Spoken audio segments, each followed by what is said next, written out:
खुदा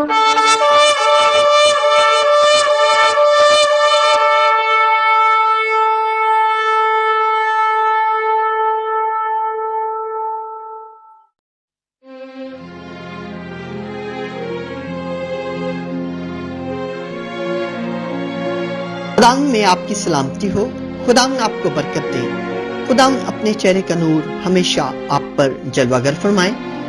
सच्चाई biblical information programme के साथ मैं आपका भाई आमिर यूसुफ आपकी खिदमत में हाजिर हूँ।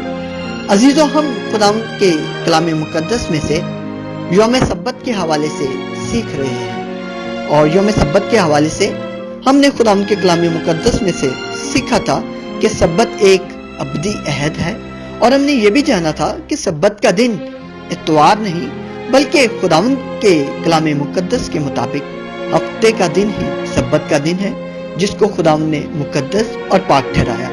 और हमने उन तमाम गलत फहमियों को और गलत तालीमात को जो सब्बत के हवाले से पाई जाती हैं अपनी जिंदगियों से दूर किया और खूब सैर हासिल गुफ्तगू भी की।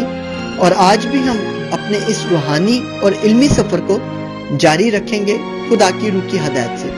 अजीजों, याद रहे खुदा की रूह की हदायत खुदा का जिंदगी बख्श कलाम है जो हमारी रहनुमाई करता है, जो हमारी तरबियत करता है और जो हमारी कांट और छांट करता है। आज हम अपनी रहनुमाई के लिए खुदा के कलाम मुकद्दस में से पढ़ेंगे यशायाह नबी का सहीफा और उसका 66 बाब और उसके 21 से 23 आयत तक। और खुदा फरमाता है, जिस तरह नया आसमान और नई जमीन जो मैं बनाऊंगा मेरे हुजूर कायम रहेंगे, उसी तरह तुम्हारी नस्ल और तुम्हारा नाम बाकी रहेगा। और यूं होगा, खुदा फरमाता है कि एक नए चांद से दूसरे तक और एक सब्बत से दूसरे सब्बत तक हर फर्द बशर इबादत के लिए मेरे पास आएगा। आमीन। अजीजों, ये हवाला उन तमाम मसीह हलकों के लिए सवालिया निशान है जो सब्बत के हवाले से बहुत ज्यादा तनकीद करते हैं और हुज्जत करते हैं कि हम सब्बत को क्यों फॉलो करें। अजीजों, इस हवाले की जो 21वीं आयत है वहां पर खुदावंद नया आसमान और नई जमीन की बात कर रहे हैं। हम सब जानते हैं कि इब्तिदा में जो खुदावंद ने आसमान बनाया और जमीन बनाई, वो आसमान आज भी हमारे सर पर कायम है और उस जमीन पर हम जिंदा है। लेकिन यहाँ पर खुदावंद नया आसमान और नई जमीन की बात कर रहे हैं और बल्कि खुदावंद इस आयत में वादा कर रहे हैं कि जो नया आसमान और जो नई जमीन मैं बनाऊंगा मेरे हुजूर कायम रहेंगे, उसी तरह तुम्हारी नस्ल और तुम्हारा नाम बाकी रहेगा। बेसिकली ये वादा उन लोगों से किया जा रहा है जो खुदावंद की फरमाबरदारी करते हैं, जो खुदावंद की ताबेदारी करते हैं, जो खुदावंद की राहों पर चलते हैं। अजीजों, हम सब जानते हैं ये एक प्रोफेसी है क्योंकि नया आसमान और नई जमीन खुदावंद बनाएंगे और नए आसमान और नई जमीन पर होगा क्या, अब ये हम देखते हैं। 23वीं आयत में देखें, और यूं होगा, खुदावंद फरमाता है कि एक नए चांद से दूसरे तक और एक सब्बत से दूसरे सब्बत तक हर फर्द बशर इबादत के लिए मेरे पास आएगा।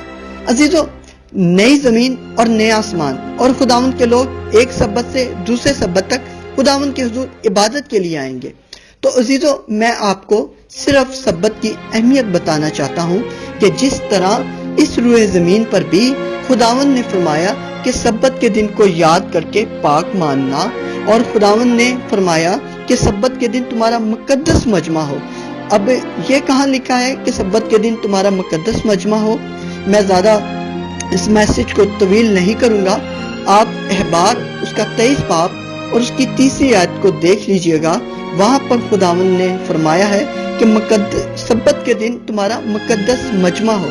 अजीजों, खुदावंद चाहते हैं कि हम सब्बत के दिन खुदावंद के हुजूर आएं, खुदावंद की इबादत करें, खुदावंद की हम्द करें, खुदावंद की तारीफ करें, खुदावंद की ताज़ीम करें, क्योंकि जब खुदावंद नया आसमान और नई जमीन बनाएंगे उस वक्त भी हम एक सब्बत से दूसरे सब्बत तक अपने खुदावंद के हुजूर, अपने बादशाह के हुजूर इबादत के लिए आएंगे। तो जरूर है कि हम इस रूए जमीन पर भी उस सब्बत को फॉलो करें, खुदावंद की इबादत करें और खुदावंद की हम्द करें।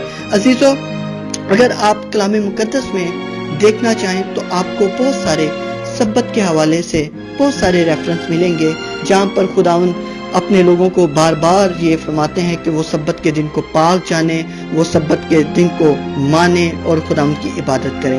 عزیزوں، میں اپنے اس میسج کو زیادہ طویل نہیں کروں گا کیونکہ میں جانتا ہوں کہ ہمارے بہت سارے مسیحی بہن بھائی طویل میسج کو سننا پسند نہیں کرتے، اس لیے میں چاہوں گا کہ آپ اس میسج پر بلکہ خداوند کے کلام پر غور کریں اور اپنی زندگیوں میں سبت کو ویلیو دیں، اہمیت دیں، کیونکہ جب خداوند آپ کو نئے آسمان اور نئی زمین پر لے کر جائیں گے تو اس وقت بھی آپ نے ایک سبت سے دوسرے سبت تک خداوند کی حمد کرنی ہے اور خداوند کے حضور آنا ہے اور خداوند کی عبادت کرنی ہے۔ میں اپنے میسج کو یہاں پر ہی اختتام پذیر کرتا ہوں۔ خداوند آپ کو برکت دیں اور خداوند اپنا چہرہ ہمیشہ آپ پر جلوہ گر فرمائے۔